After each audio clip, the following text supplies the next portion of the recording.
Good morning. So today we're reading chapter 3, Sane Perception. And before we start, I'm going to say the healer's prayer.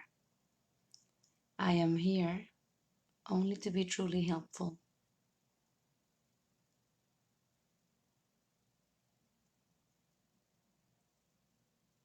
I am here in representation of Him who sent me. I do not have to worry about what to say or what to do because Him who sent me will direct me. I am content to be wherever He wishes, knowing that He goes there with me. I will heal as I let Him teach me how to heal.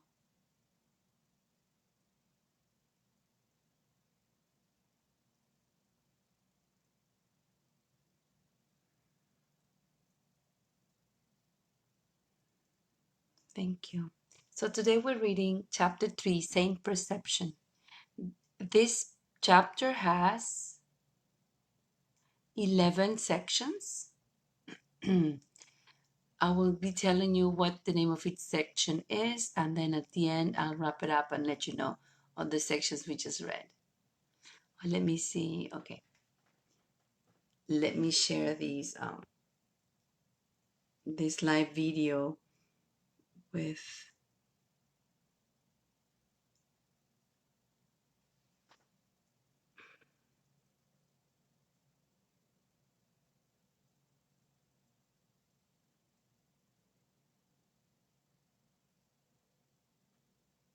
there we go. Okay. So chapter 3, Sane Perception, section 1, the need to study, which is what we're doing now. The need to study. 1. All learning involves attention and study at some level. This course is a mind training course. Good students assign study periods for themselves. However, since this obvious step may not have occurred to you, and since we are cooperating in this, I urge you to make the obvious assignment now. You may understand the need to study this course, yet still not realize that many of the problems you keep being faced with may already have been solved here. Perhaps you do not think of the course in this way at all, or perhaps you do from time to time, but then think the answer is probably in here and do not look it up. You vaguely know that the course is intended for some sort of preparation, but are you prepared? 2. Mental retardation is a defense which, like the others, with the exception of the atonement, can be used on behalf of error or truth as elected. When it occurs in the literal sense, it is a temporary device agreed on beforehand to check the miscreative activities of a strong but misdirected will. The lesson involves not only the individual himself, but also his parents, siblings, and all of those who come in close relations with him. The person himself is a poor learner by definition, but only as a step toward changing from a bad to a good one. 3. Mental retardation can also be used, however, as a maladaptive defense if the wrong or attack side is employed. This produces the pseudo-retardation syndrome, which is justly classified as a psychiatric or disturbed level symptom. You may well be using this defense as you read this course. This represents a joint attack on both yourself and me because it renders your mind weak and mine incompetent. Remember, this puts you in a truly fearful position. If you cannot understand either your own mind or mine, you do not know what is really willed. It is thus impossible to avoid behavioral will conflict as defined before, because even if you acted according to will, you wouldn't know it. 4. The next part of this course rests too heavily on the earlier part not to require its study. Without this, you will become much too fearful when the unexpected does occur to make constructive use of it. However, as you study the earlier part, you will see some of the obvious implications unless you still persist in misusing the defense of mental retardation. Please remember that its constructive use, described above, is hardly a real part of your own real equipment. It is a particularly inappropriate defense as you use it, and I can only urge you to avoid it. 5. The reason why a solid foundation is necessary at this point is because of the highly likely confusion of fearful, quote unquote, and awesome, quote unquote, which most people do make. You will remember that we said once before that awe is inappropriate in connection with the sons of God because you should not experience awe in the presence of your own equals. But it was emphasized that awe is a proper reaction of the Son in the presence of his Creator. 6. So far, this course has had only indirect recourse to God and rarely even refers to him directly. I have emphasized that awe is not appropriate in connection with me because of our inherent equality. I have been careful to clarify my own role in the atonement without either over or understating it. I have tried to do exactly the same thing in connection with yours. The next step, however, does involve the direct approach to God Himself. It would be most unwise to start on this step at all without very careful preparation, or all will surely be confused with fear, and the experience will be more traumatic than beatific. 7. Healing is of God in the end. The means are carefully explained in this course. Revelation may occasionally show you the end, but to reach it, the means are needed. Section 2. Special Principles for Miracle Workers. 1. The miracle abolishes the need for lower order concerns, since it is an illogical, out of pattern time interval by definition. The ordinary considerations of time and space do not apply. I do not regard time as you do, and your space problems are not mine.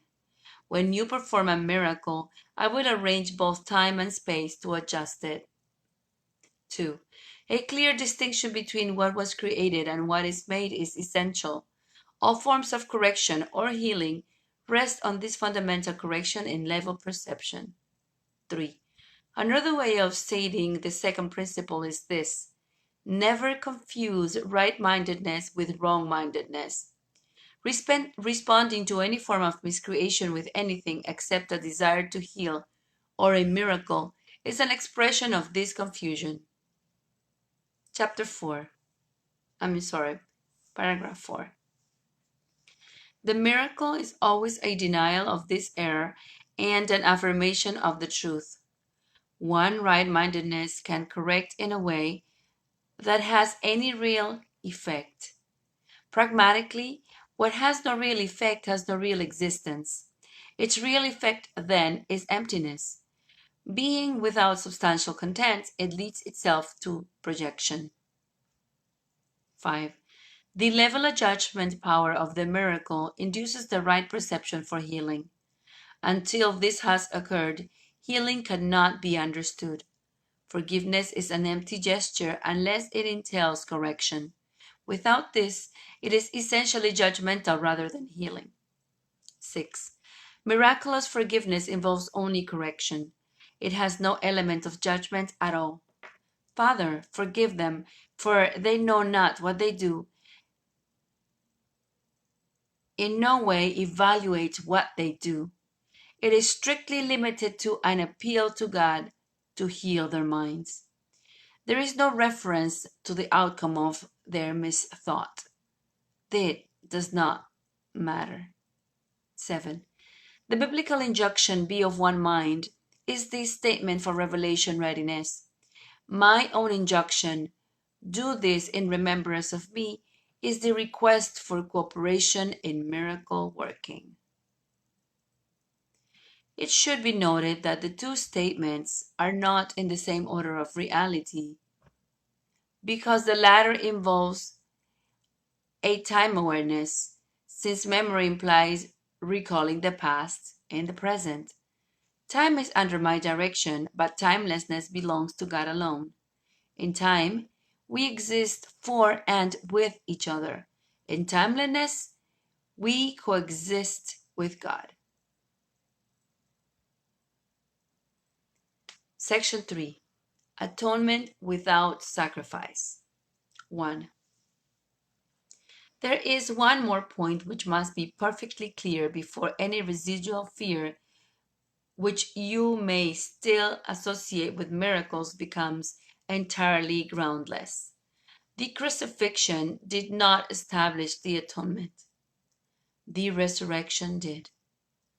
This is a point which many very sincere Christians have understood. Nobody who was free of this scarcity fallacy could probably have made this mistake. 2. If the crucifixion is seen from an upside down point of view, it certainly does appear as if God permitted and even encouraged one of his sons to suffer because he was good. Many very devoted ministers preach this every day.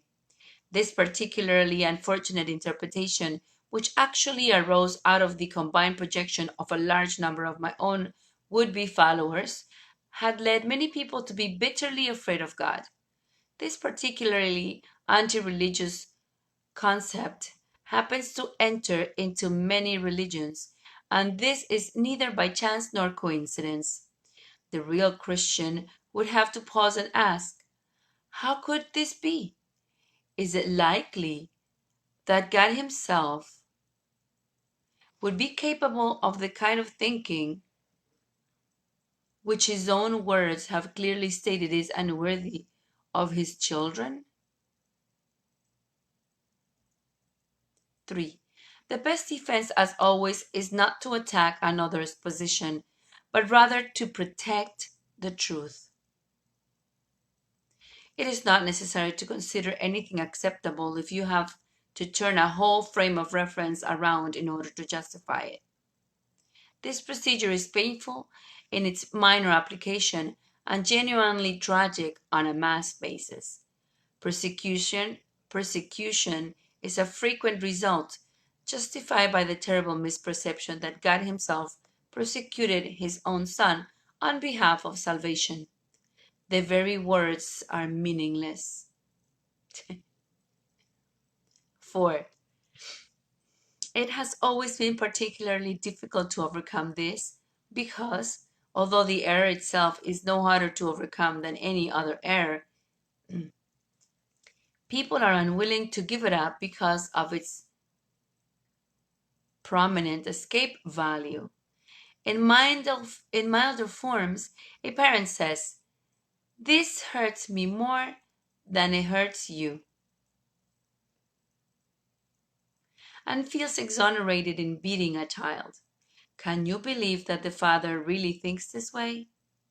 It is so essential that all such thinking be dispelled that we must be very sure that nothing of this kind remains in your mind. I was not punished because you were bad. The holy, benign lesson which the atonement teaches is wholly lost if it is tainted with this kind of distortion in any form. 5. Vengeance is mine, says the Lord, quote unquote, is strictly a karmic viewpoint.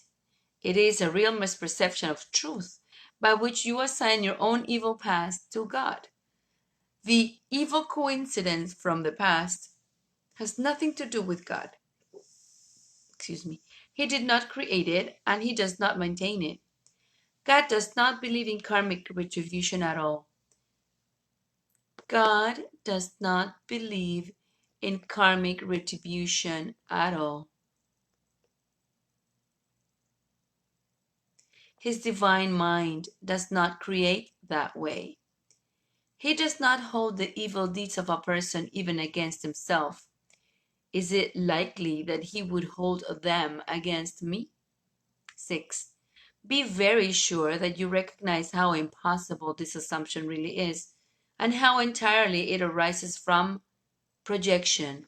This kind of error is responsible for a host of related fallacies, including the mistaken belief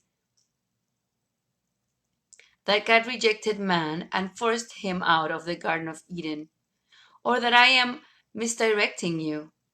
I have made every effort to use words which are almost impossible to distort, but human beings are very inventive when it comes to twisting symbols around.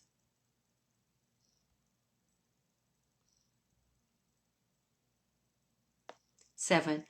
God Himself is not symbolic, He is fact. The atonement, too, is totally without symbolism. It is perfectly clear how, because it exists in light.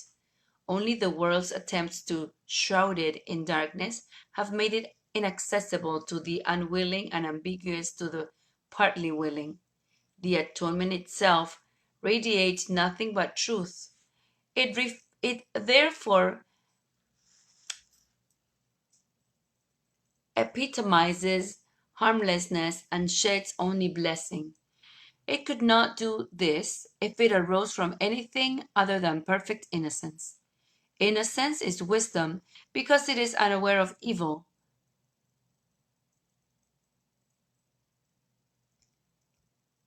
which does not exist. It is, however, perfectly aware of everything that is true. 8. The resurrection demonstrated that nothing can destroy truth. God can withstand any form of evil because light abolishes all forms of darkness. The atonement is thus the perfect lesson.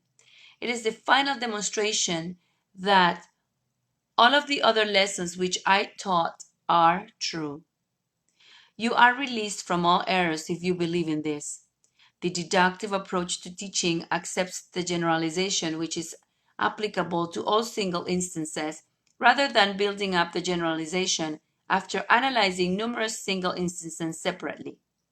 If you can accept the one generalization now, there will be no need to learn from many smaller lessons. 9. Nothing can prevail against the Son of God who commends his spirit into the hands of his Father. By doing this, the mind awakens from its sleep and remembers its Creator. All sense of separation disappears and level confusion vanishes.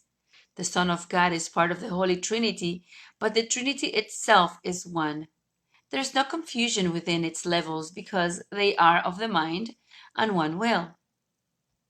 They are of one mind and one will. This single purpose creates perfect integration and establishes the reign of the peace of God.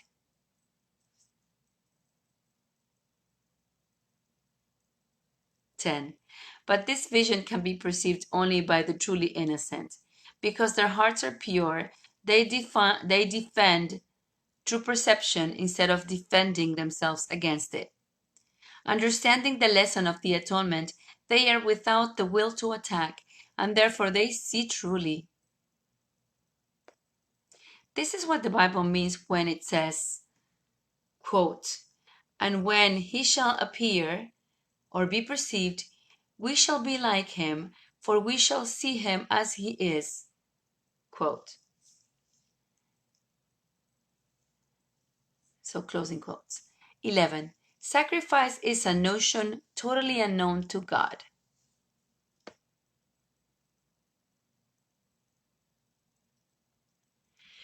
It arises solely from fear of the records.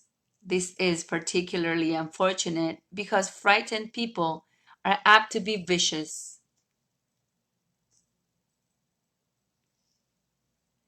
Let me see what this says. Oh, sorry.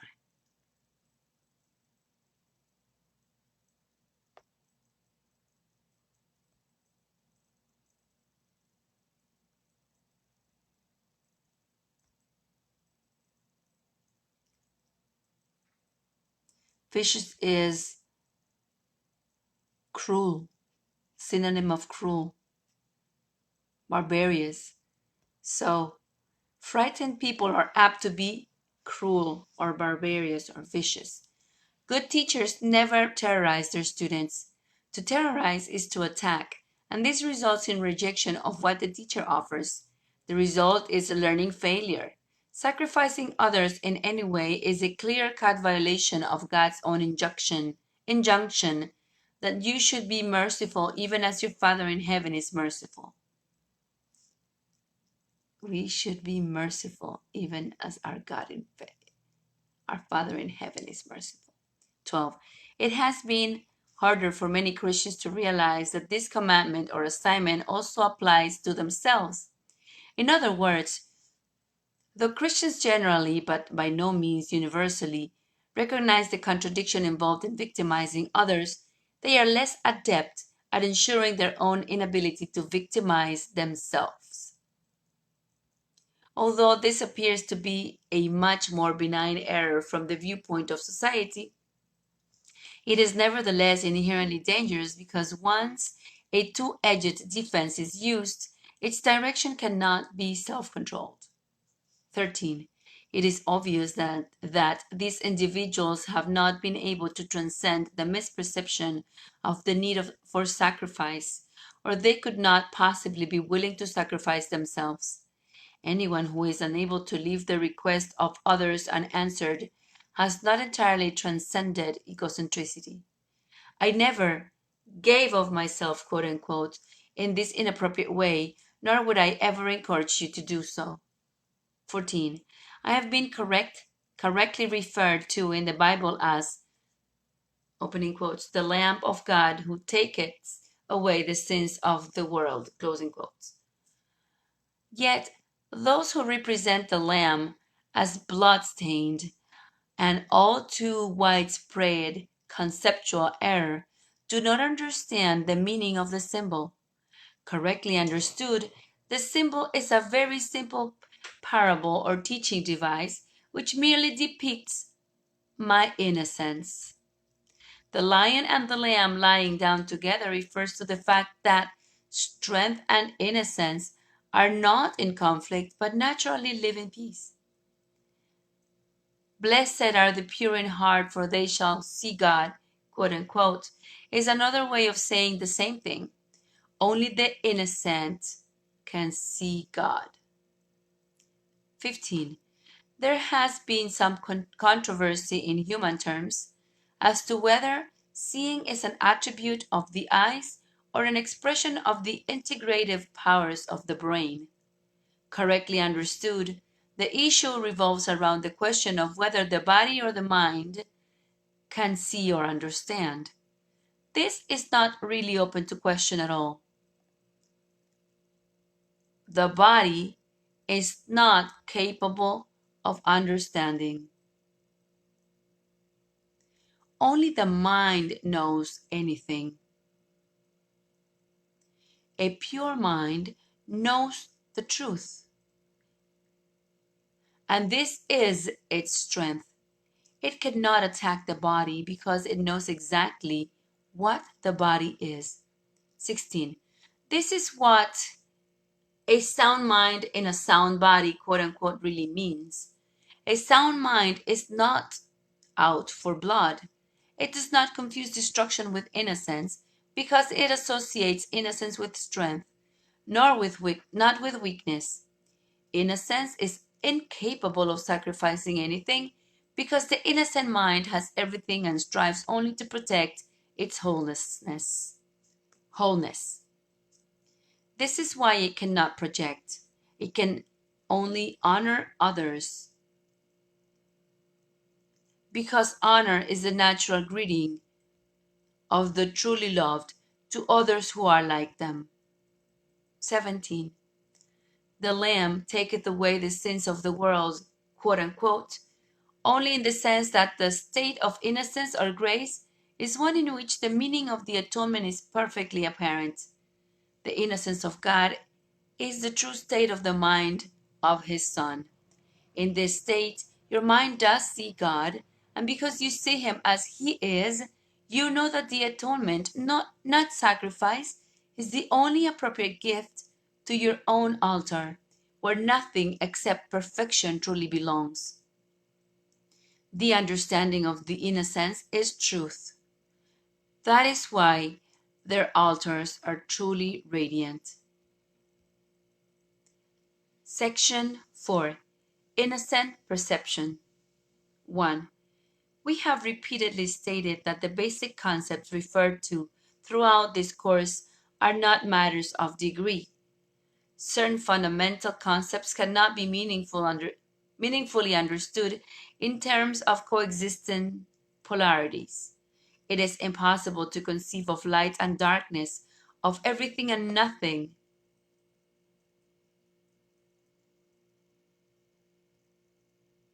as joint possibilities. They are all true or all false. 2.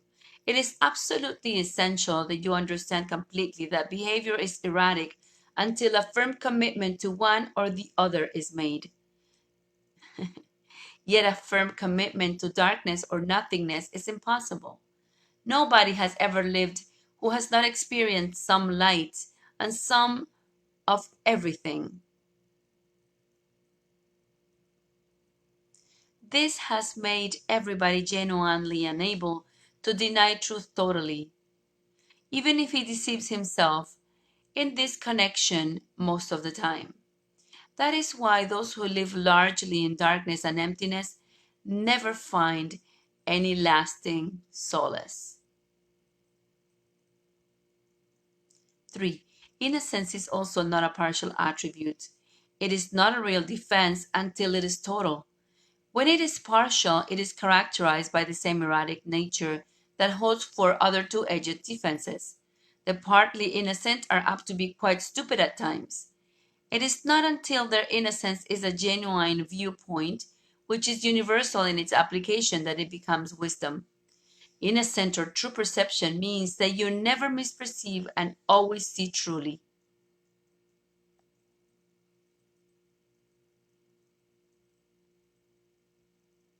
More simply, this means that you never see what does not exist in reality. 4. Whenever you lack confidence in what someone else will do, you are attesting to your belief that he is not in the right mind. This is hardly a miracle-based frame of reference. It also has the disastrous effect of denying, incorrect use of denial, the essentially creative power of the miracle. The miracle perceives everything as it is.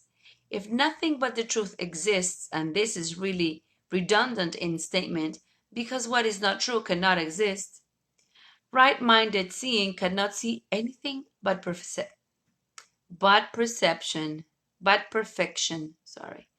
Right-minded seeing cannot see anything but perfection. I'm going to say that again. Right-minded seeing cannot see anything but perfection. We have said many times that only what God creates and what you create with the same will has any real existence. This then is all that the innocent can see. They do not suffer from the delusions of the separated ones. And what I'm going to find, I have a synonym for delusion. It's a noun, and it's a belief that is not true, a false idea. So a delusion is a false idea or a belief that is not true. 5. The way to correct all such delusions is to withdraw your faith from them and invest it only in what is true. To whatever extent you side with false perception in yourself or others, you are validating a basic misperception. You cannot validate the invalid. I would suggest that you voluntarily give up all attempts to do so, because they can be only frantic. If you are unwilling to validate what is true in everything you perceive, you will make it true for you.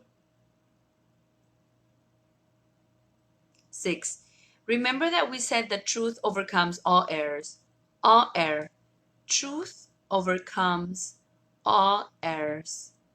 This means that if you perceive truly, you are canceling out misperceptions in yourself. This means that if you perceive truly, you are canceling out misperception in yourself and others simultaneously, because you are them as they because you see them as they were really created and can really create. You offer them your own validation of the truth. This is a real healing which the miracle actively engenders. 7. The reason why this section is so short, despite its extreme importance, is because it is not symbolic. It is not symbolic. This means that it is not open to more than one interpretation. This means that it is unequivocal. It also explains the biblical quotation, "But this we know, that when he shall appear or be perceived, we shall be like him, for we shall see him as he is," quote unquote. And every man that hath this hope in him purifies himself, even as he is pure. Every man does have the hope that he can see correctly, because the ability to do so is in him. Man's only hope is to see things as they are. That's our only hope, to see things as they are. Section 5. Perception versus knowledge. You are confused about the difference between perception and knowledge.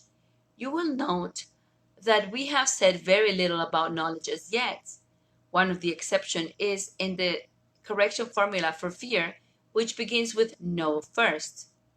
The reason is because you must get your perceptions straightened out before you can know anything. 2. To know is to be certain. Uncertainty merely means that you don't know. Knowledge is power because it is certain, and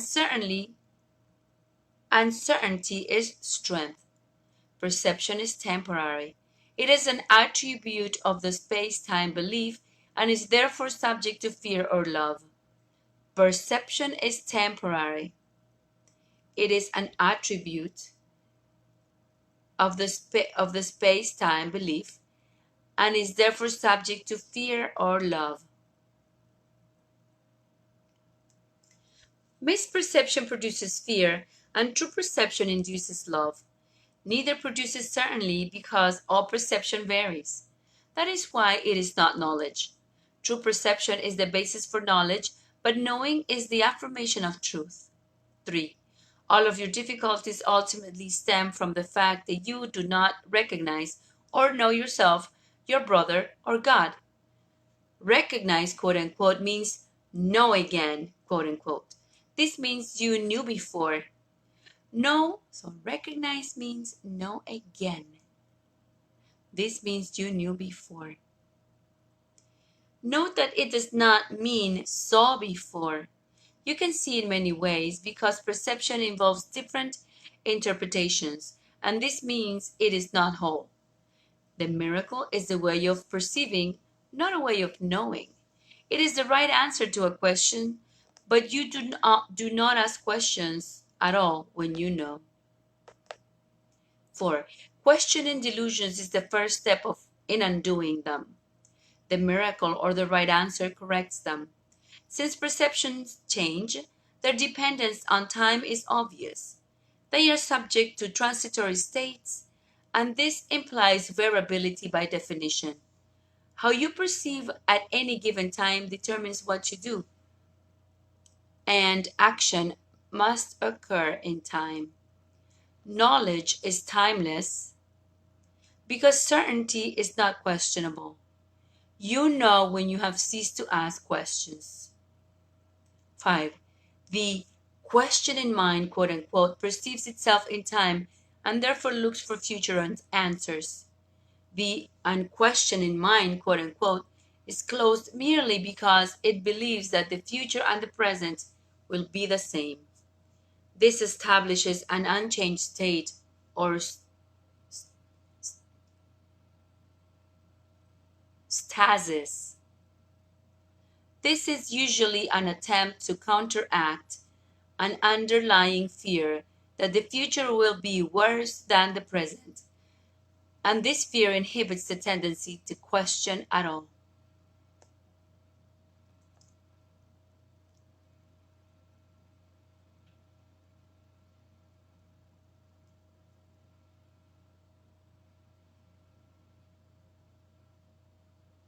Six, visions are the natural perception of the spiritual eye, but they are still corrections.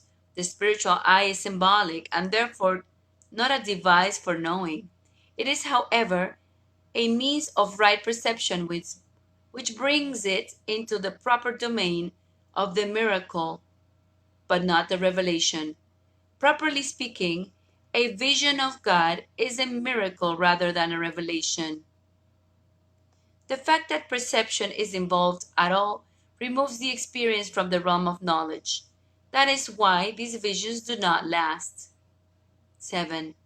Note that the term insight, quote unquote, though referring to lofty perception, is not an attribute of knowledge. This is why terms like lofty, quote unquote, are meaningless in this context. Insight is not the way to knowledge, but it is a prerequisite for knowledge. Insight is not the way to knowledge, but it is a prerequisite for knowledge. Being of God, knowledge has nothing to do with your perception at all. Being of God, knowledge has nothing to do with your perceptions at all. That is why it can only be a gift of God to you. 8.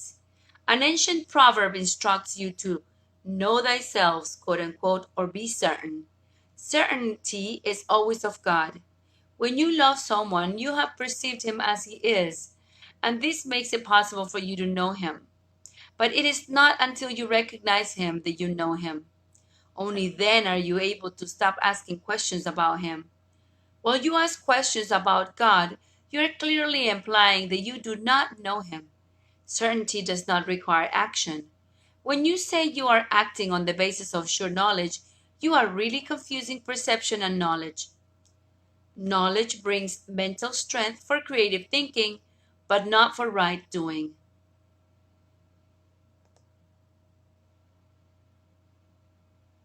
Knowledge brings mental strength for creative thinking, but not for right doing.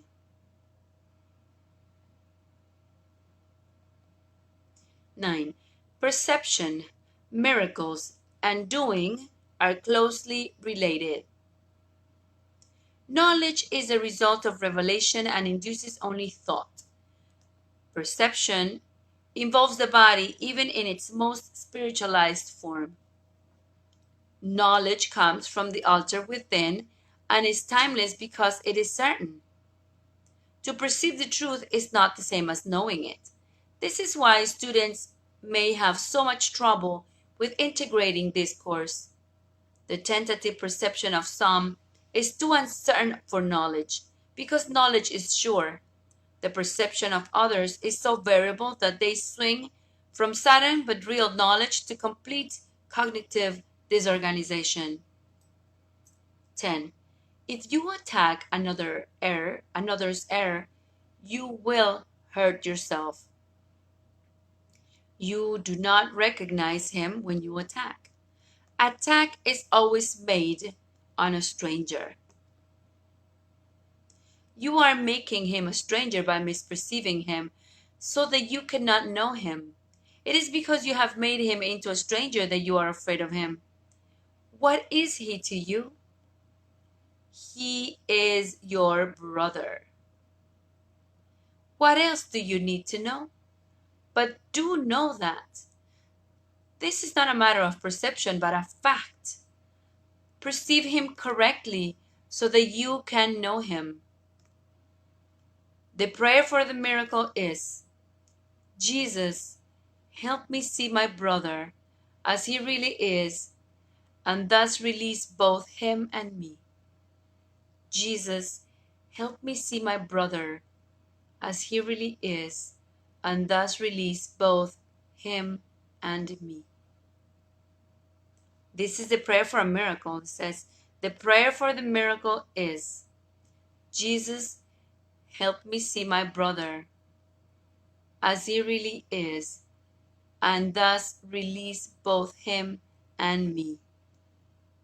I'm trying to make a bookmark.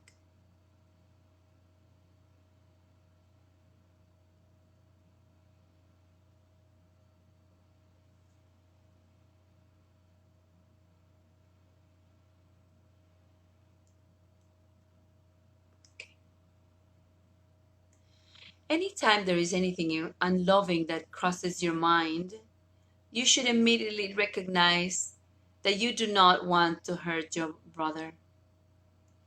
That's so beautiful. Anytime there is anything unloving that crosses your mind, you should immediately recognize that you do not want to hurt your brother. 11. Right perception is necessary before God can communicate directly to his own altars, which he has established as his sons. There, he can communicate his certainty, and his knowledge will bring the peace without question. God is not a stranger to his own sons, and his sons are not strangers to each other. Knowledge precedes both perception and time, and will also ultimately replace or correct for them. Excuse me. This is the real meaning of the biblical account of God as Alpha and Omega, the beginning and the end. It also explains the quotation, before Abraham was, I am. Perception can and must be stabilized, but knowledge is stable. Fear God and keep his commandments is a real scribal error. It should read, know God and accept his certainty. This error is why the commandments are almost all negative, in contrast to my statement, thou shalt love. Wow. 12. There are no strangers in God's creation. To create as he created, you can create only what you know and accept as yours.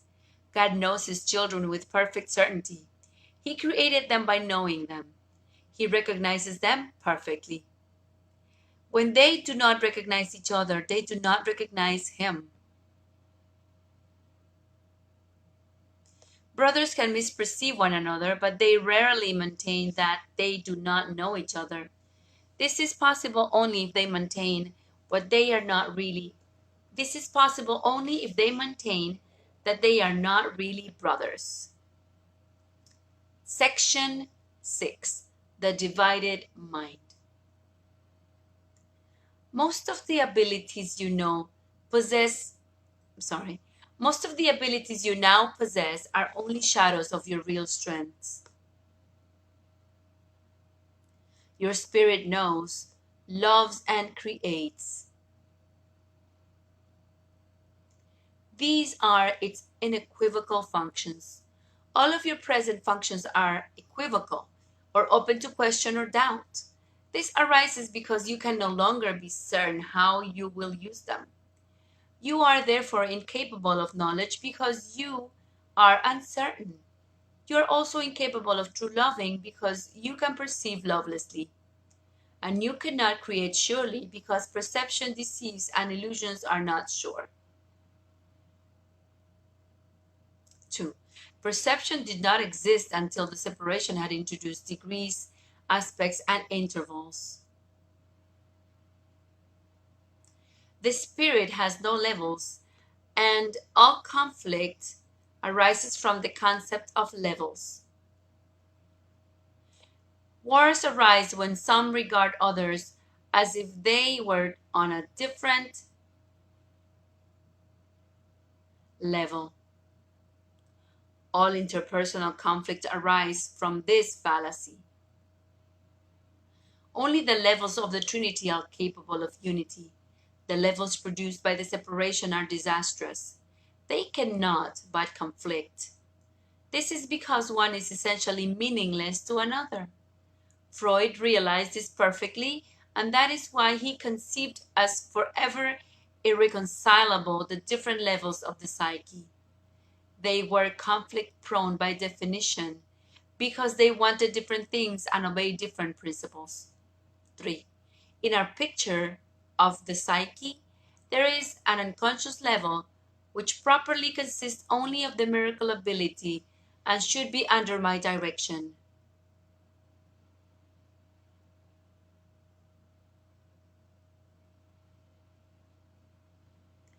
And the conscious level, which perceives or is aware of impulses from both the unconscious and the superconscious. These are the sources of the impulses that conscious level receives.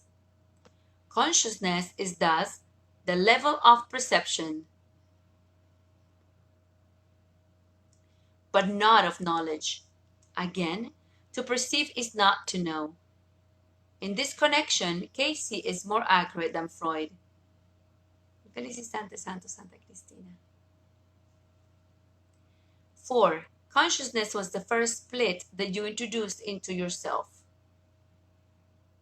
You became a perceiver rather than a creator. In the true sense, consciousness is correctly identified as the domain of the ego. Jung was right, indeed, in insisting that the ego is not the self, and that the self should be regarded as an achievement. He did not recognize a term we now understand, that the achievement was God's. In a sense, the ego was a self-made attempt to perceive yourself as you wished, rather than as you are. This is an example of the created-creator confusion we spoke of before. You can only know yourself as you are because that is all you can be sure of. Everything else is open to question. 5. The ego is the questioning compartment of the post-separation psyche, which you made for yourself. It is capable of asking questions, but not of perceiving wholly valid answers, because they are of knowledge and cannot be perceived.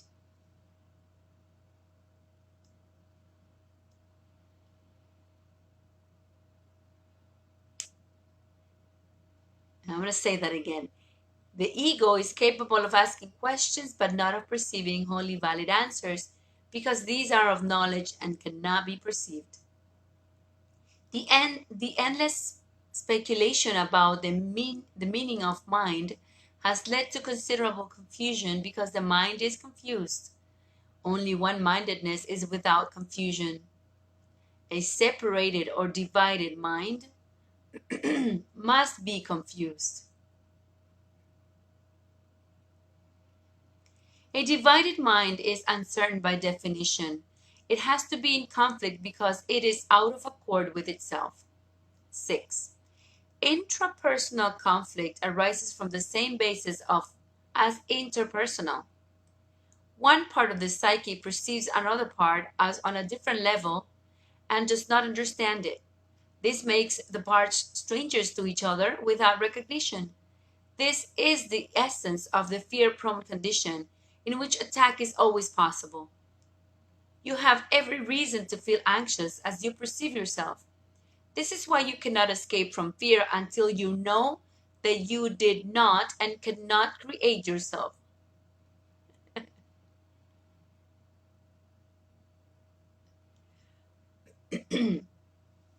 You can never make this misperception valid, and when you at last perceive clearly, you will be glad to can't.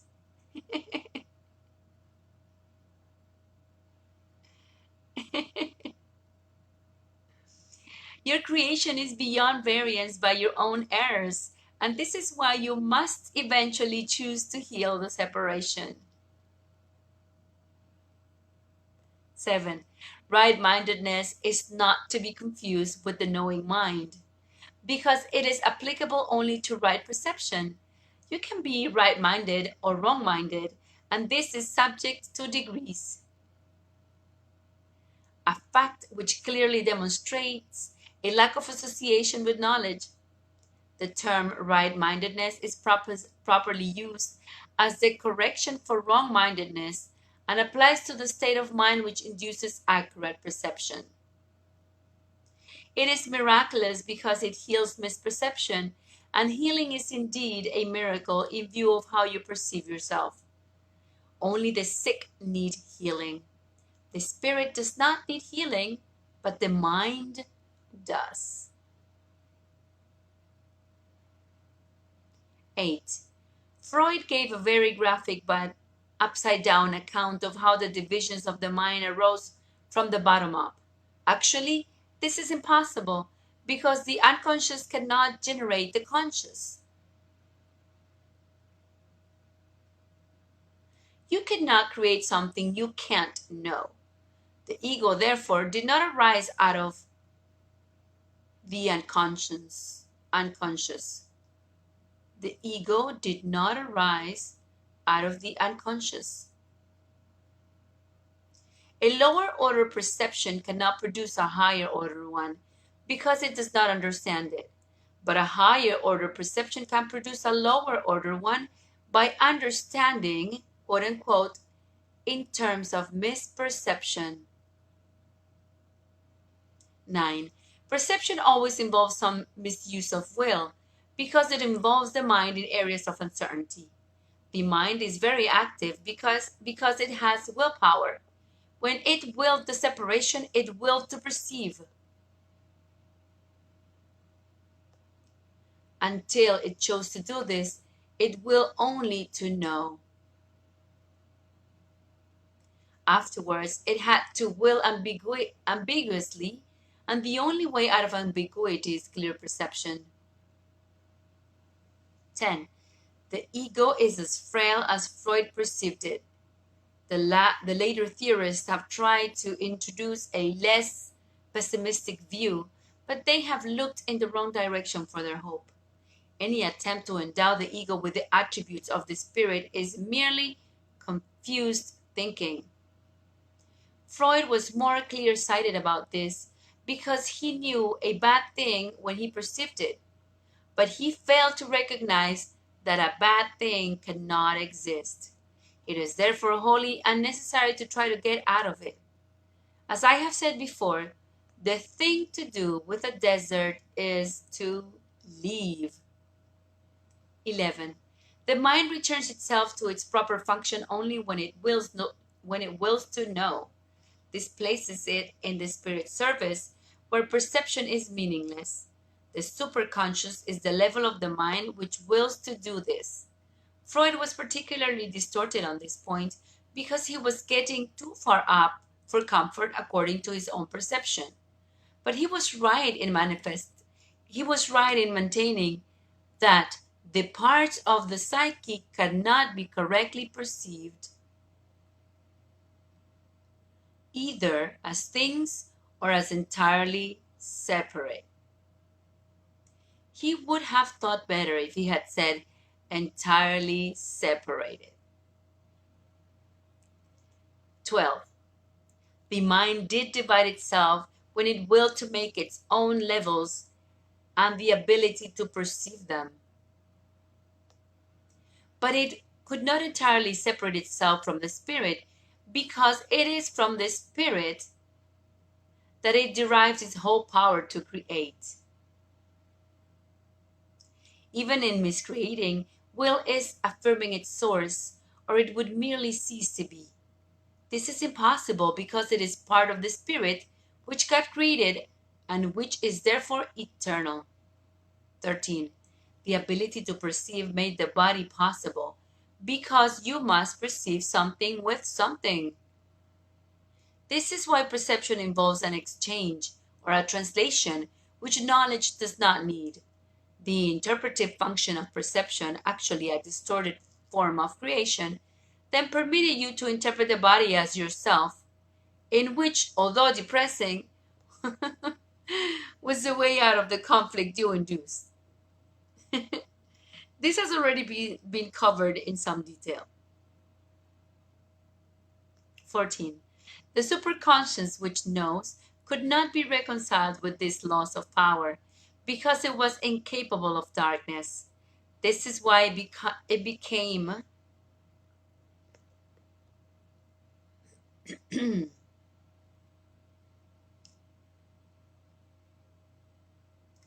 almost inaccessible to the mind and entirely inaccessible to the body. It was perceived as a threat because light does abolish darkness by establishing the clear fact that it isn't there. The truth will always destroy error in this sense. This is not an active process of destruction at all.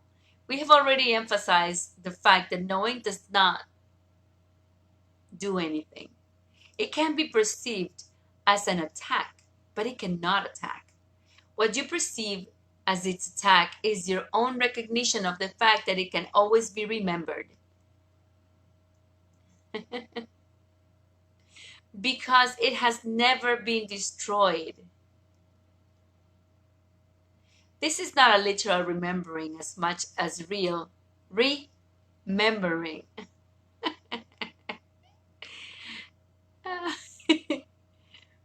Re/membering, as if members get together again. This is very funny. 15. The unconscious should never have been reduced to a container, quote unquote, for the waste products of conflict.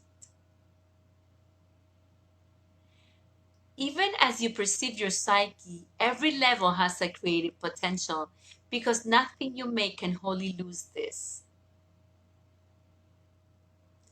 16. God and his sons he created remain in surety and therefore know that no miscreation exists. Truth cannot deal with error that you are unwilling to have blotted out. I was a man who remembered the Spirit and its knowledge, and as a man, I did not attempt to counteract error with knowledge so much as to correct error from the bottom up. Thus, whenever you refuse to misperceive, you are indeed behaving as I behaved. I demonstrated both the powerlessness of the body and the power of the mind. By uniting my will with that of my Creator, I brought his light back into my mind, which naturally remembered the Spirit and its own real purpose. By uniting my will to that of my Creator, by uniting my will with that of my Creator, I brought his light back into my mind, which naturally remembered the Spirit and its own real purpose. 17. I cannot unite your will with God's for you, but I can erase all misperceptions from your mind if you will bring it under my guidance. I am in a position to correct perception from the bottom up. This refers to the earlier analogy of the miracle's power to turn time from the horizontal to the vertical axis. 18. Only your misperceptions stand in your way. Only your misperceptions stand in your way. Without them, your own choice is certain. Sane perception induces sane choosing. The atonement was an act based on true perception. I cannot choose for you, but I can help you make your own right choice. Many are called, but few are chosen, should read, quote unquote, all are called, but few choose to listen, quote unquote. Therefore,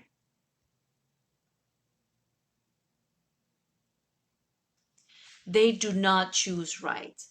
The chosen one, quote unquote, are merely those who choose right sooner. That is the real meaning of the celestial speed up. Strong wills can do this now, and they will find rests in their souls. God knows you only in peace, and this is your reality. That's the end of section 6. So we're going to start section 7, Beyond Perception. Section 7, Beyond Perception. We said before that the abilities which you possess are only shadows of your true strengths. The Spirit's true functions are knowing, loving, and creating. The intrusion of the ability to perceive, which is inherently judgmental, was introduced only after the separation. No one has been sure of anything since then. You will also remember that I made it very clear that the resurrection was the return to knowledge, which was accomplished by my union of my will with my Father's. 2. Since the separation, the words create, quote unquote, and make, quote unquote, are inevitably confused. When you make something, you make it first out of a sense of lack or need.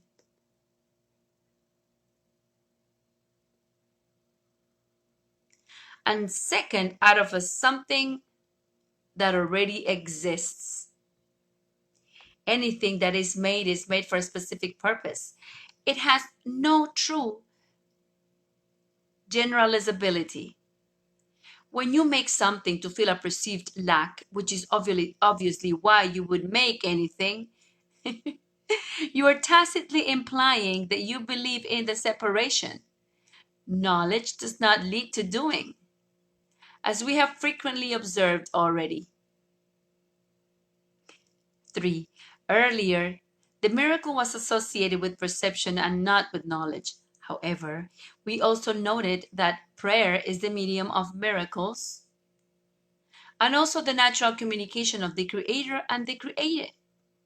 At root, prayer is always an affirmation of knowledge, not of accurate perception. That is why, unless perception has entered into it, it calls on revelation. 4. I'm going to reread that. At root, prayer is always an affirmation of knowledge, not of accurate perception.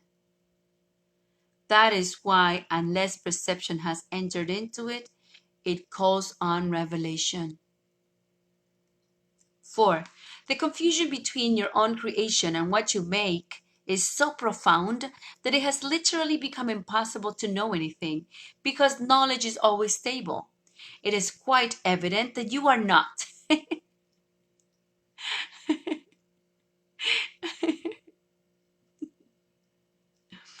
Nevertheless, you are perfectly stable as God created you. In this sense, when your behavior is unstable, you are obviously disagreeing with God's idea of creation.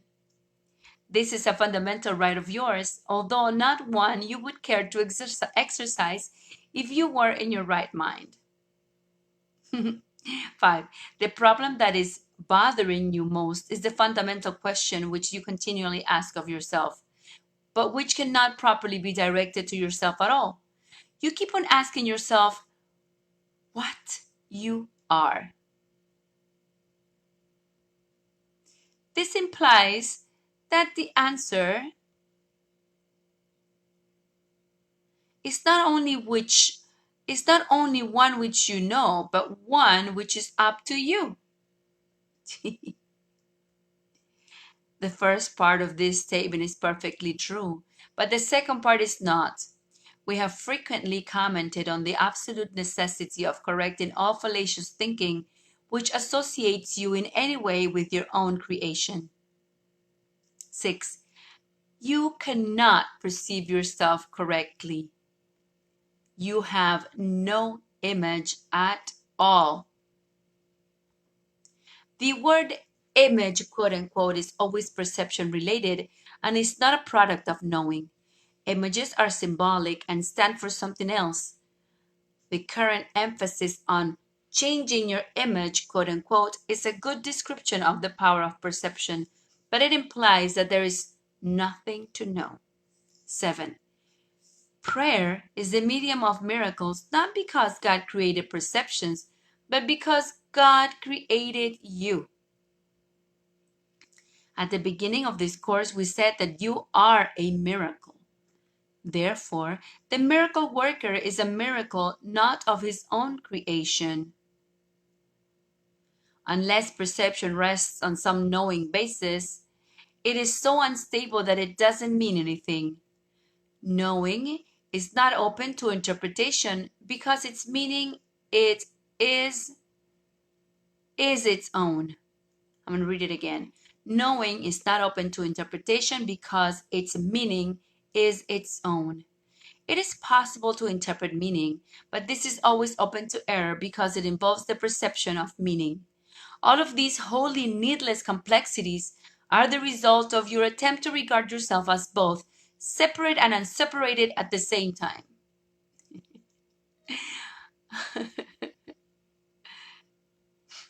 It is impossible to undertake a confusion as fundamental as this without engaging in further confusion. 8. Methodologic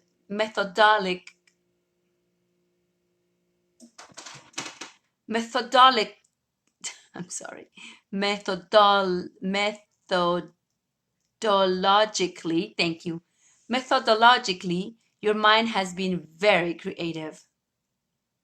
But as always occurs when method and content are separated,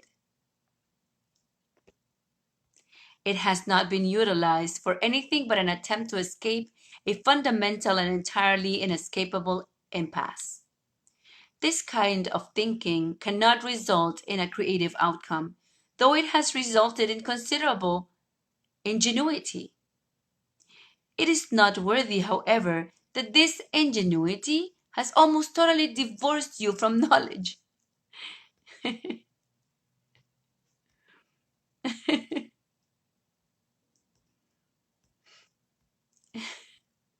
Knowledge does not require ingenuity at all.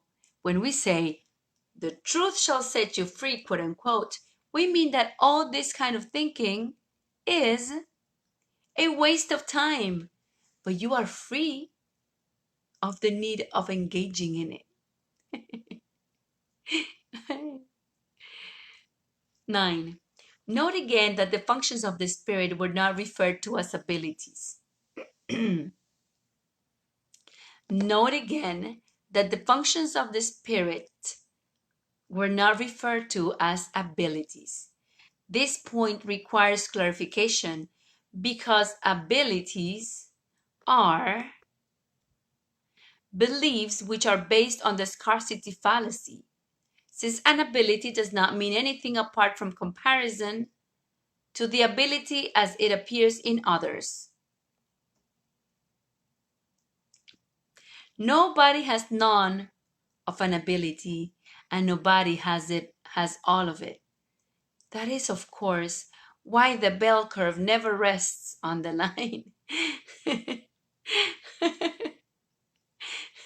This relativity of abilities demonstrate that abilities are not functions of the spirit. This relativity of ability demonstrates that ability are not functions of the spirit. The spirit's functions are not relative. They are absolute. They are of God and in God, and therefore God-like. 10. Prayer is a way of asking for something. When we said that prayer is the medium of miracles, we also said that the only meaningful prayer is for forgiveness. Because those who have been forgiven have everything. Once forgiveness has been accepted, prayer, in the usual sense, becomes utterly without meaning. Essentially, a prayer for forgiveness is nothing more than a request that we may be able to recognize something we already have. 11. In electing the ability to perceive instead of the will to know, you placed yourself in a position where you could resemble your Father only by perceiving miraculously. But you lost the knowledge that you yourself are a miracle. Miraculous creation was your own source and also your own real function. God created man in his own image and likeness, quote unquote, is correct in meaning, but the words are open to considerable misinterpretation. This is avoided, however, if image, quote unquote, is understood to mean thought.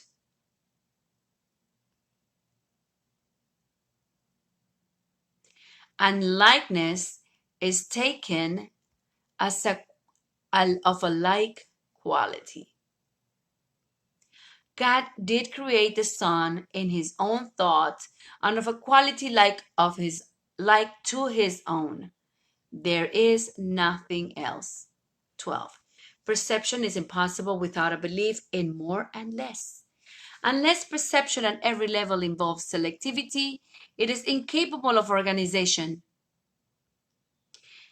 In all types of perception, there is a continual process of accepting and rejecting, of organizing and reorganizing, and of shifting and changing focus. Evaluation is an essential aspect of perception because judgment must be made as the basis for selection. Evaluation is an essential aspect of perception because judgment must be made as the basis for selection. Lack is a concept which is meaningless to a perceiver because the ability to perceive at all rests on lack.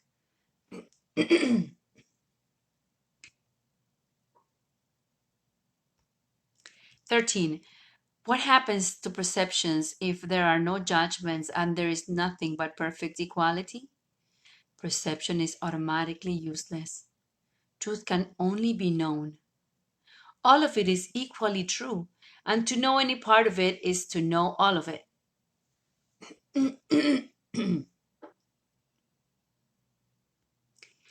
Only perception involves partial awareness. Knowledge transcends all of the laws which govern perception. Partial knowledge is impossible. It is all one and has no separate parts, i.e., the parts have not separated. This is the real knowledge. You who are really one with it need but know yourself, and your knowledge is complete. To know God's miracle is to know Him. 14. Forgiveness is the healing of the perception of separation. Correct perception of each other is necessary only because minds have willed to see themselves as separate beings. Each son knows God completely. This is the miraculous power of the Son. The fact that each son has this power completely is a fact which is entirely alien to human thinking, in which if anyone has everything, there is nothing left.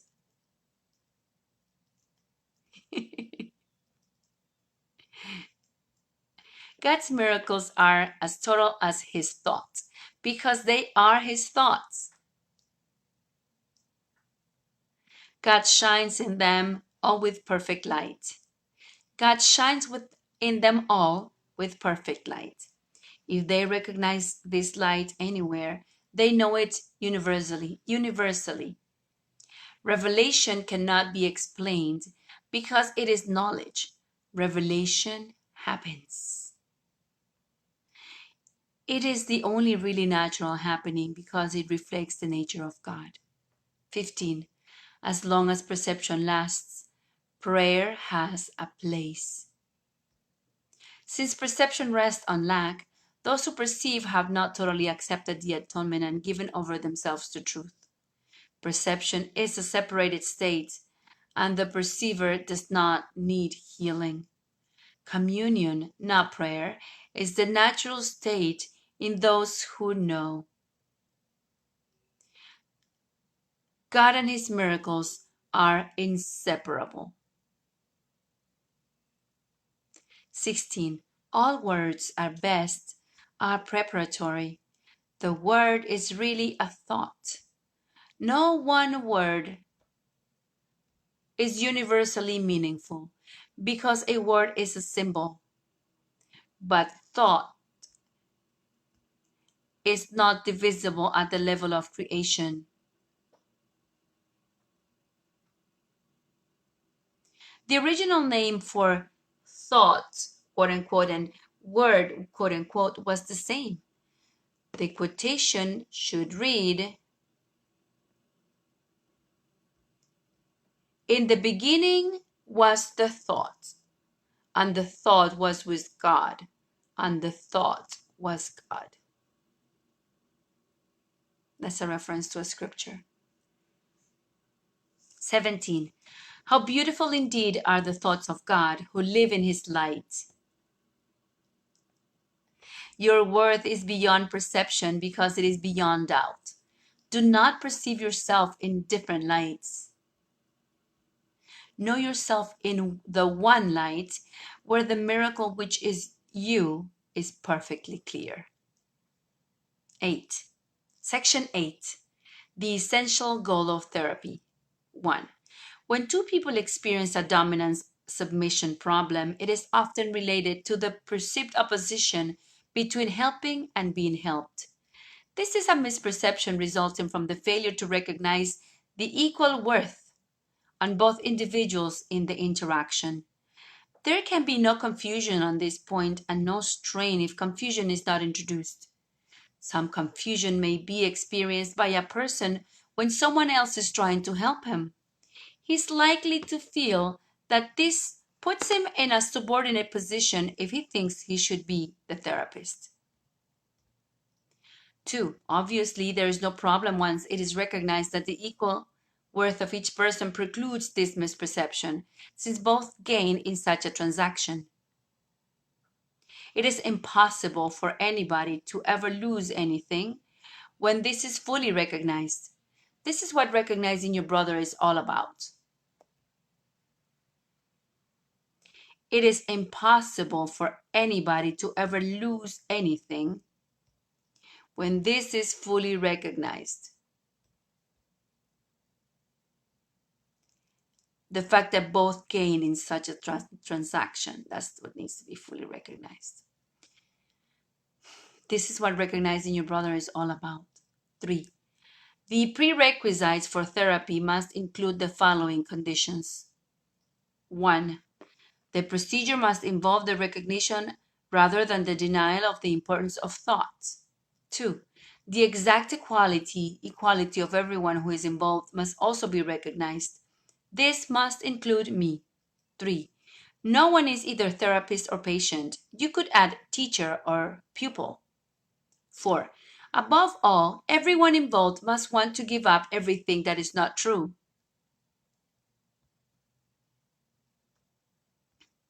The reason for the negative emphasis here is that therapy implies something has gone wrong. Although the purpose of therapy is to correct this, those who are ill are negative. 4. Therapy is exactly the same as all forms of miracle working.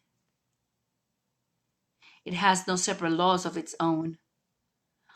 All of the principles that were given for miracles apply to therapy because unless therapy proceeds from miraculous mindedness, it cannot heal.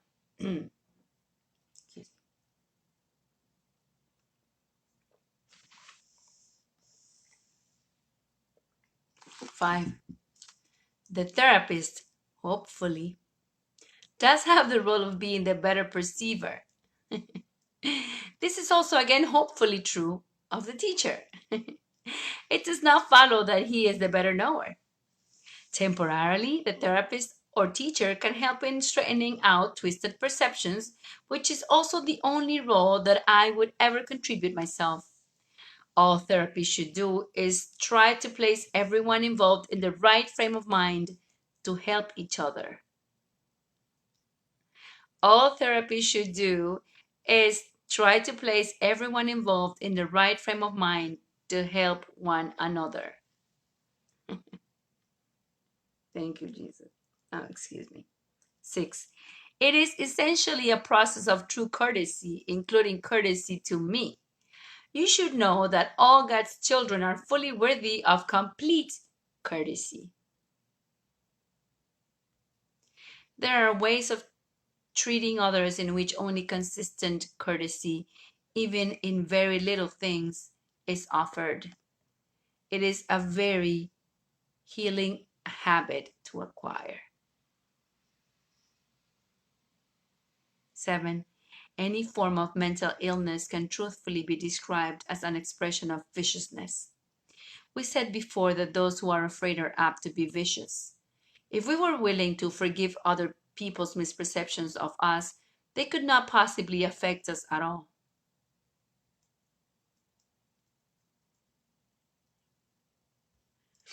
There is little doubt that you can explain your present attitudes in terms of how people used to look at you, but there is no wisdom in doing so. In fact, the whole historical approach can justifiably be called doubtful. 8. Consider your parents, for example. No one has adopted all of his parents' attitude as his own.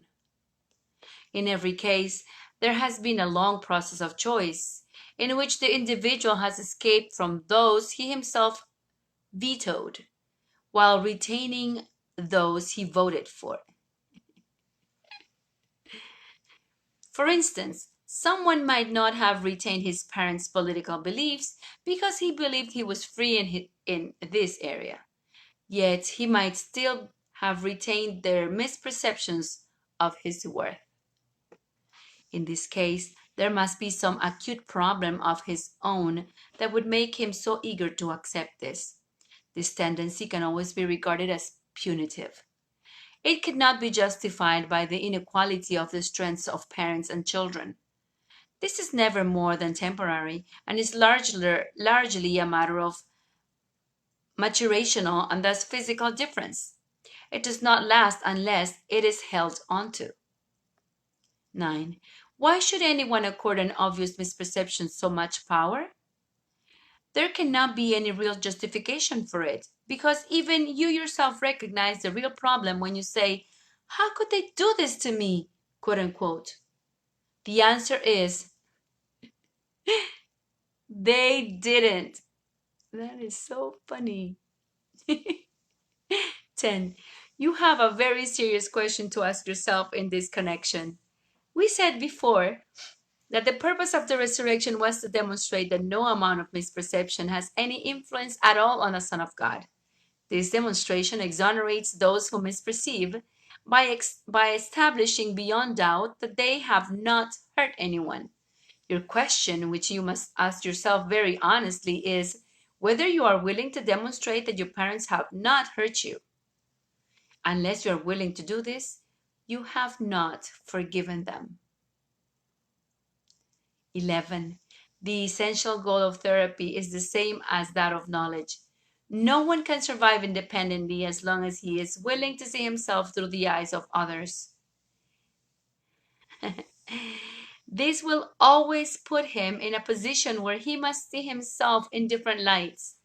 Parents do not make the self-image of their children, though they may perceive images which they do make. However, we have already said you are not an image. If you side with image makers, you are merely being idolatrous.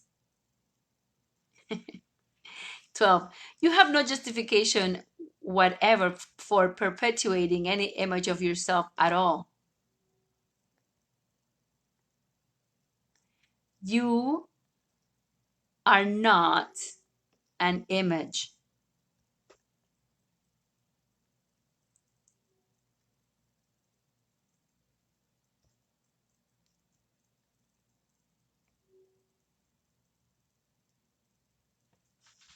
Whatever is true of you is wholly benign.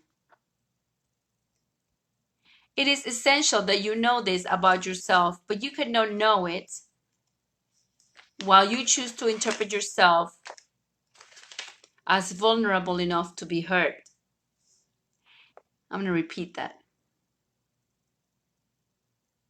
It is essential that you know this because it is essential that you know this about yourself, but you cannot know it while you choose to interpret yourself as vulnerable enough to be hurt.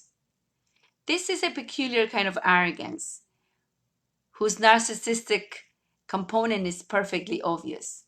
It endows the perceiver with sufficient and real strength to make you over, and then acknowledges the perceiver's miscreation. There are times when this strange lack of real courtesy appears to be a form of humility. Actually, it is never more than simple spite. 13. Your parents probably did misperceive you in many ways, but their ability to perceive may have been quite warped, and their misperception stood in the way of their own knowledge. There is no reason why it should stand in the way of yours. It is still true that you believe they did something to you. This belief is extremely dangerous to your perception and wholly destructive of your knowledge. This is not only true of your attitude towards your parents, but also of your misuse of your friends. You still think that you must respond to their errors as if they were true. By reacting self-destructively, you are giving them approval for their misperceptions. No one has a right to change himself according to different circumstances. Only his actions are capable of appropriate variation. His belief in himself is a constant unless it rests on perceptual acuity rather than knowledge of what he is. 14. It is your duty to establish beyond doubt that you are totally unwilling to identify with anyone's misperception of you, including your own. It is your duty to establish beyond doubt that you are totally unwilling to side or identify with anyone's misperception of you, including your own. Section 9. The fear of teaching. 1. As a teacher, you become concerned with totally irrelevant factors such as the physical condition of the classroom, the number of students, the hour of the course, and the many elements which you may choose to select for emphasis as a basis for misperception. You have lost the knowledge of what any interpersonal relationship is for. 2. It is not true that the difference between pupil and teacher is lasting. They meet in order to abolish the difference. At the beginning, since we are still in time, they come together on the basis of inequality of ability and experience. The aim of the teachers the aim of the teacher is to give pupils more of what is temporarily his. The process has all of the miracle conditions we referred to at the beginning. The teacher or miracle worker gives more to those who have less, bringing them closer to equality with him at the same time gaining for himself. 3.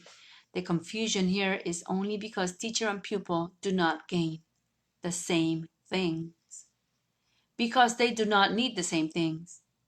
If they do, their respective if they did, their respective, though temporary roles would not be conducive to mutual profit. Freedom from fear can be achieved by both teacher and pupil only if they do not compare either their needs or their positions in regard to each other in terms of higher and lower. For, presumably, children must learn from parents. Presumably. Children must learn from parents. What parents learn from children is merely of a different order. Ultimately, there is no difference in order, but this involves only knowledge. Neither parents nor children can be said to have knowledge of their relationships, or their relationships would not exist as if they were on different levels. The same is true of the teacher and the pupil. Children have an authority problem only if they believe that their image is influenced by the authority. This is an act of will on their part because they are electing to misperceive the authority and give him this power.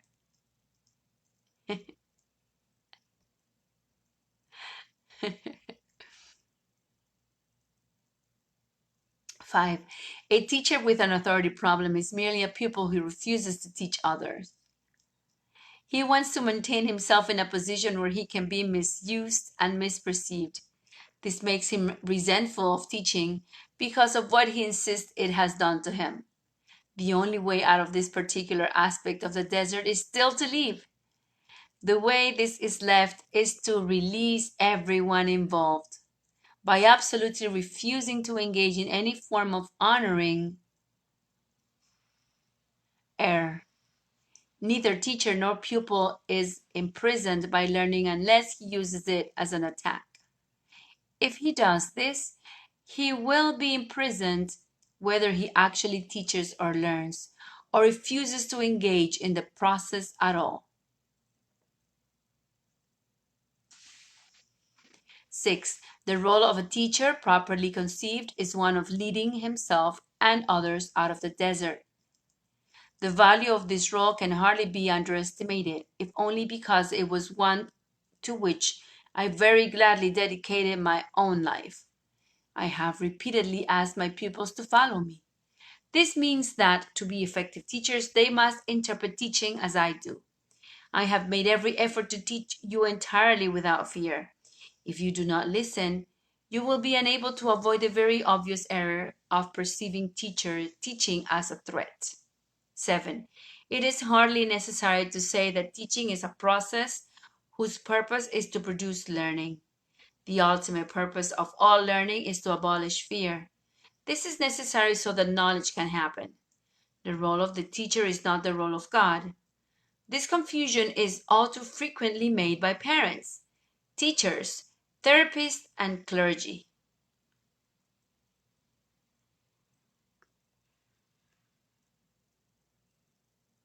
It is a real misunderstanding of both God and his miracles. Any teacher who believes that teaching is fearful cannot learn because he is paralyzed. He also cannot really teach. 8. You would be right to maintain that this course is a prerequisite for any rightful course you may teach. However, you would really be saying much more than that.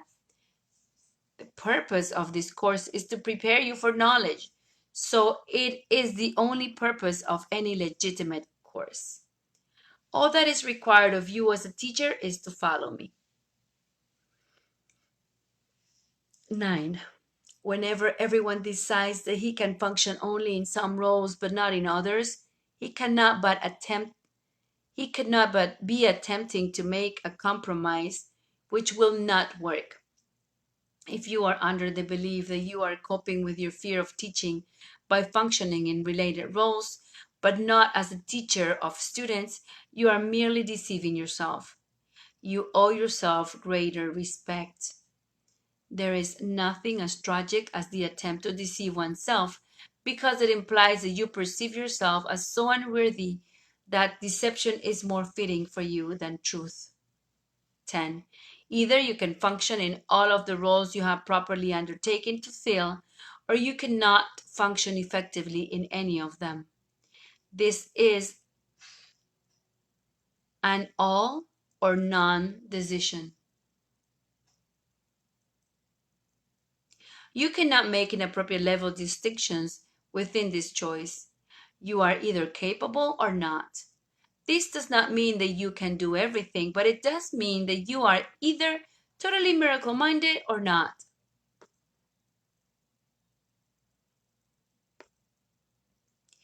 This decision is open to no compromise whatsoever.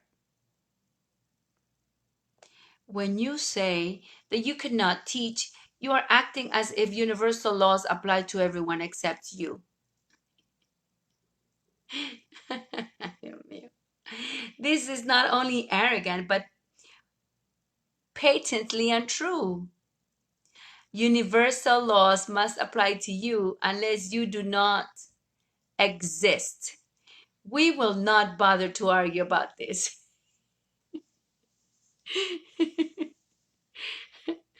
11. Descartes engaged in a very interesting teaching procedure, and one from which he himself learned a great deal. He began with doubting the existence of everything except himself. He insisted that his own existence was not open to doubt and rebuilt his entire thought system on the one premise: I think, therefore I am, quote unquote. It is noteworthy that he arrived at accepting the entire system he originally doubted solely on the basis of this one piece of knowledge. There was, however, a distinct shift in his own perception. He no longer really questioned the reality of what he perceived because he knew he was there. 12. Because you are not too sure of this, and for this reason we suggest that you concentrate on "Here I am, Lord."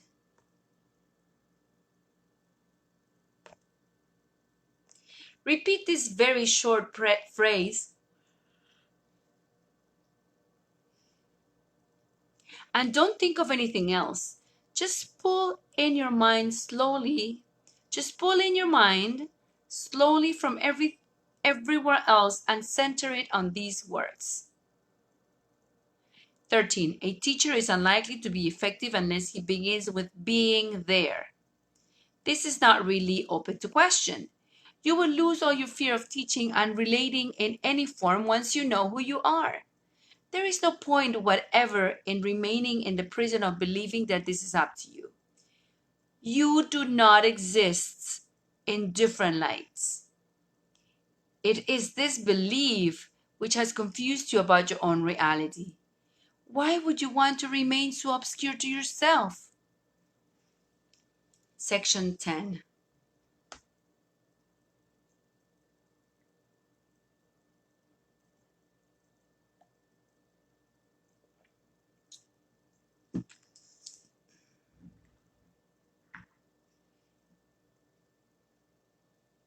Section 10. Judgment and the authority problem. Judgment and the authority problem. 1. We have already discussed the last judgment in some, though insufficient detail. After the last judgment, there isn't any more. This is symbolic only in the sense that everybody is much better off without judgment. When the Bible says, "Judge not, that ye be not judged," it merely means that if you judge the reality of others at all, you will be unable to avoid judging your own. The choice to judge rather than know has been the cause of the loss of peace. 2. Judgment is the process on which perception but not knowledge rests. We covered this before in terms of selectivity. Evaluation was said at that time to be perception's obvious prerequisite. Judgment always involves rejection. It is not an ability which emphasizes only on the positive aspects of what is judged, whether it be in or out of the self. However, what has been perceived and rejected or judged and found wanting remains in the unconscious because it has been perceived. Watson had a very relevant notion of the unconscious in this connection. In fact, it was so relevant that he dropped it as officially out of accord with behaviorism. He was right on both counts. 3. One of the illusions from which human perception suffers is that what it perceives and judges against has no effect. This cannot be true unless you also believe that what your judgment vetoes does not exist. You evidently do not believe this, or you would not have judged against it. It does not really matter in the end whether you judge right or wrong. Either way, you are placing your belief in the unreal. This cannot be avoided in any type of judgment because it implies the belief that reality is yours to choose from. 4. You have no idea of the tremendous release and deep peace that comes from meeting yourself and your brothers totally without judgment. If you will look back at the earlier remarks about what you and your brothers are, you will realize that judging them in any way is really without meaning. In fact, their meaning is lost to you precisely because you are judging them. All uncertainty comes from a totally fallacious belief that you are under the coercion of judgment. You do not need it to organize your life, and you certainly do not need it to organize yourself. 5. When you look upon knowledge, all judgment is automatically suspended. And this is the process that enables recognition to replace perception. You are very fearful of everything you have perceived and refuse to accept. You believe that because you have refused to accept it, you have lost control over it. This is why you see it in nightmares or in pleasant disguise in what seems to be happier dreams. Nothing that you have refused to accept can be brought into awareness. It does not follow that it is dangerous, but it does follow that you have made it dangerous. 6. When you feel tired, it is merely because you have judged yourself as capable of being tired. When you laugh at someone, it is because you have judged him as debased. When you laugh at yourself, you are singularly likely to laugh at others, if only because you cannot tolerate being more debased than others. All of this does make you tired because it is essentially disheartening. You are not really capable of being tired, but you are very capable of wearing yourself. 7. The strain of constant judgment is virtually intolerable. It is a curious thing that any ability which is so debilitating should be so deeply cherished. But there is a very good reason for this. This, however, depends upon what you mean by good, quote unquote.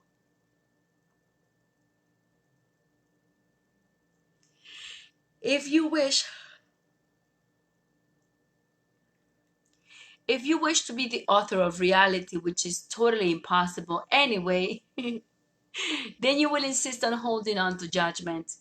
You will also use the term with considerable fear and believe that judgment will someday be used against you. To whatever extent it is used against you, it is due only to your belief in its efficacy as a weapon of defense for your own authority. 8. The issue of authority is really a question of authorship. When an individual has an authority problem, it is always because he believes he is the author of himself and resents his own projection of this delusion onto others. He then perceives the situation as one in which two people are literally fighting for his own authorship. This is the fundamental error of all those who believe they have usurped the power of God. The belief is very frightening to them, but hardly troubles God at all. He is, however, eager to undo it, not to punish his children, but only because he knows that it makes them unhappy. 9. God's sons were given their own true authorship, but they preferred to remain anonymous when they chose to separate themselves from their author. The word authority has been one of their most fearful symbols ever since. Authority has been used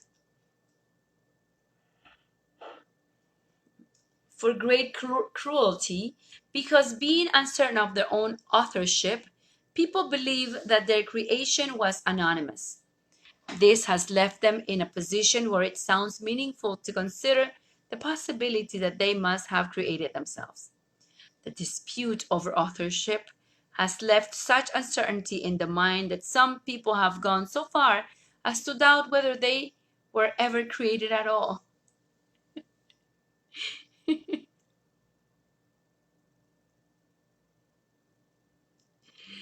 Despite the apparent contradiction in this position, it is in one sense more tenable than the view that they created themselves. At least it acknowledges the fact some true authorship is necessary for existence. 10. Only those who give over all desire to reject can know that their own rejection is impossible. You have not usurped the power of God, but you have lost it. Fortunately, when you lose something, this does not mean that this something has gone. It merely means that you do not know where it is. Existence does not depend on your ability to identify it or even to place it. It is perfectly possible to look on reality without judgment and merely know it is there. By knowing this, you are not doubting its reality at all. 11. Peace is a natural heritage of the Son. Everyone is free to refuse to accept his inheritance, but he is not free to establish what his inheritance is. The problem which everyone must decide is the fundamental question of his own authorship. All fear comes ultimately, and sometimes by way of very devious routes, from the denial of authorship. The offense is never to God, but only to the denier himself. He has thrown away the reason for his own peace and sees himself only in pieces. This strange perception is an authority problem. It is also the basis for castration anxiety, since both forms of error are fundamentally the same. 12. You cannot find peace while this authority problem continues. But the truth is still that there is no problem about this. There is no one who does not feel that he is imprisoned in some way. If this has been the result of his own free will, he must regard his will as if he were not free, or the obviously circular reasoning of his own position would be quite apparent. Free will must lead to freedom. Judgment always imprisons because it separates segments of reality according to the highly unstable scales of desire. 13. Wishes are not facts by definition. To wish is to imply that willing is not sufficient. However, no one really believes that what is wished is as real as what is willed. Instead of seek ye first the kingdom of heaven, quote unquote, say, will ye first the kingdom of heaven, quote unquote. And you have said, I know what I am and I know to accept my own inheritance, quote unquote.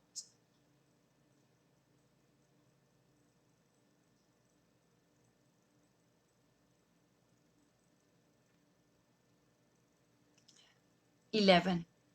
Section 11. The unshakable foundation.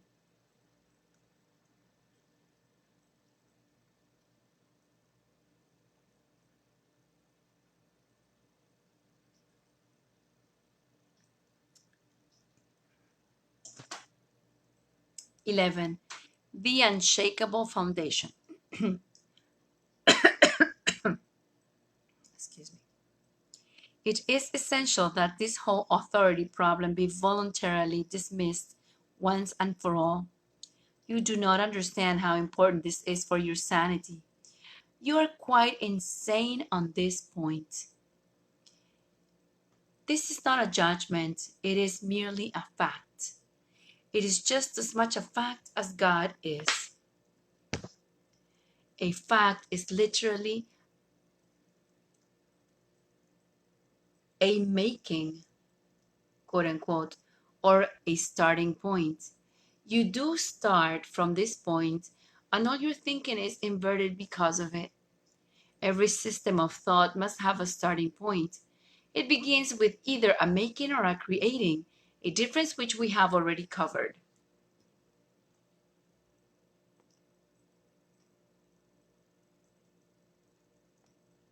Both are acts of will, except that making involves doing, while creating involves active willing. Their resemblance lies in their power as foundations. Their difference lies in what rests upon them. Both are cornerstones for systems of belief by which you live.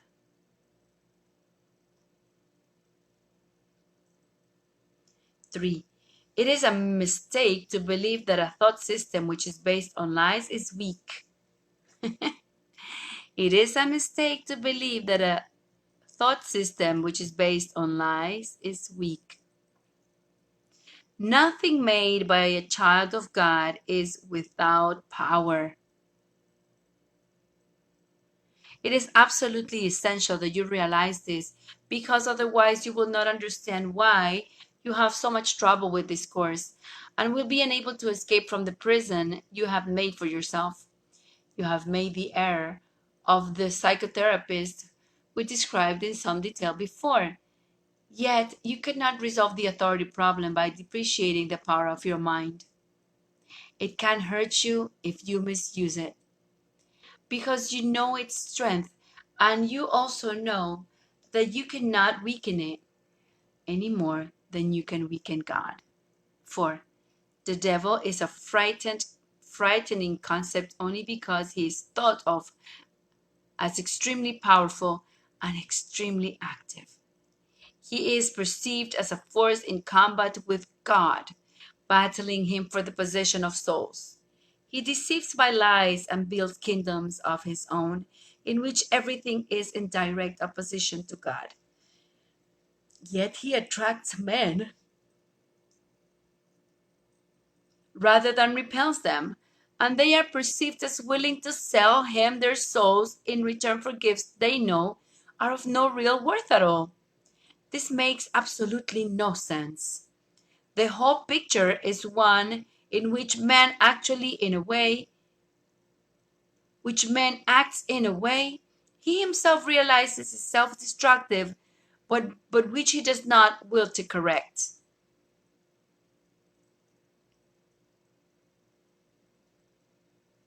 And therefore perceives his cause as beyond his control. Perceives the cause as beyond his control. 5. We have discussed the fall or separation before. Its meaning must be clearly understood without symbols. The separation is not symbolic. It is an order of reality or a system of thought which is perfectly real in time, though not in eternity. All beliefs are real to the believer.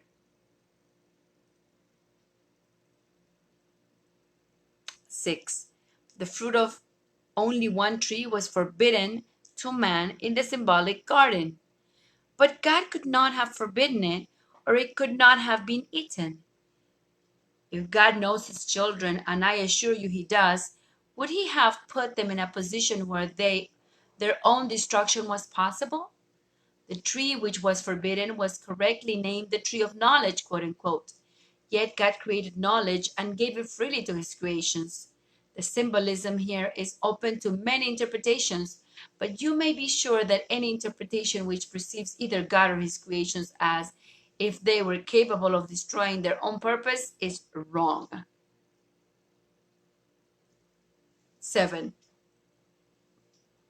Eating the tree of knowledge is a symbolic expression for incorporating into the self the ability for self-creation.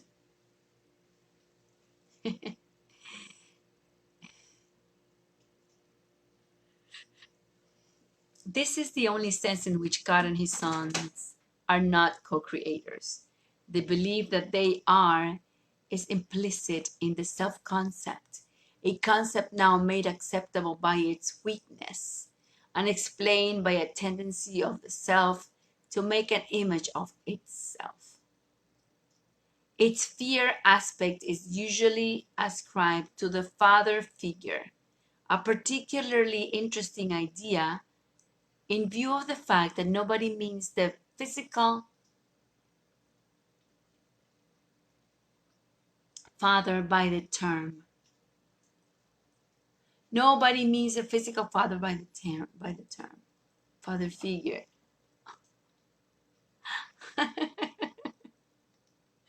A figure of a father. Ay, Dios mío.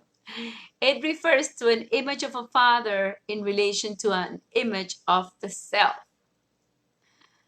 8. Once again, images are perceived, not known. Knowledge cannot deceive, but perception can. You can perceive yourself as self-creating, but you cannot do more than believe it. You cannot make it true. I told you before that when you finally perceive correctly, you can only be glad you can't. But until then, believe that you can is the central foundation stone in your thought system, and all your defenses are used to attack ideas which would bring it to light. You still believe you are an image of your own creation. You are split with your own spirit on this point, and there is no resolution because you believe the one thing that is literally inconceivable. That is why you cannot create and are afraid to make or produce. 9. The mind can make the belief in separation very real and very fearful. And this belief is the devil. The belief in separation is the devil.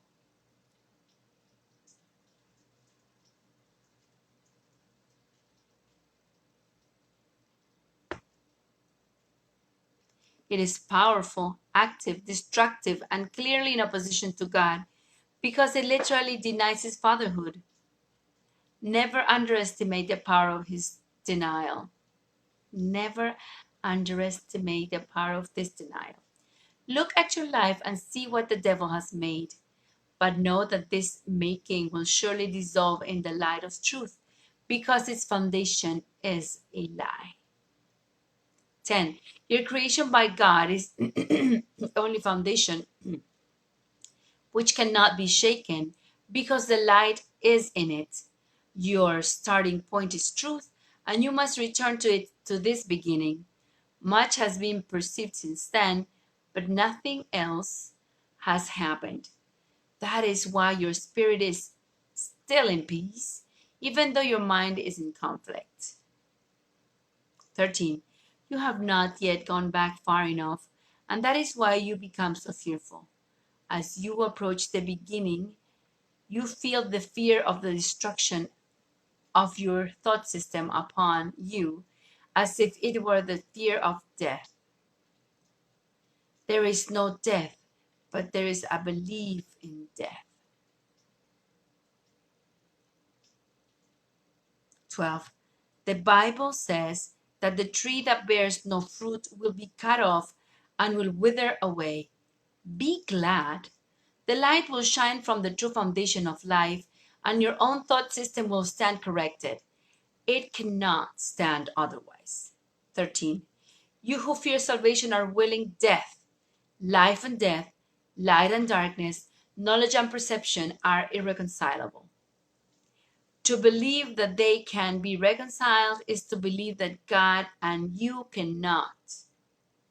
Only the oneness of knowledge is conflict free. Your kingdom is not of this world because it was given you from beyond this world. Only in this world is the idea of an authority problem meaningful.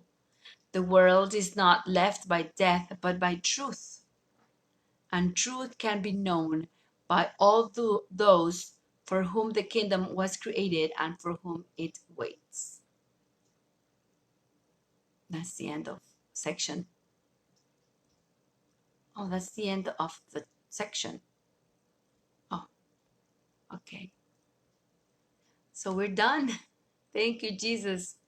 We're done reading chapter 3. So I'm going to go over the sections we have read. If I can go back to, yep.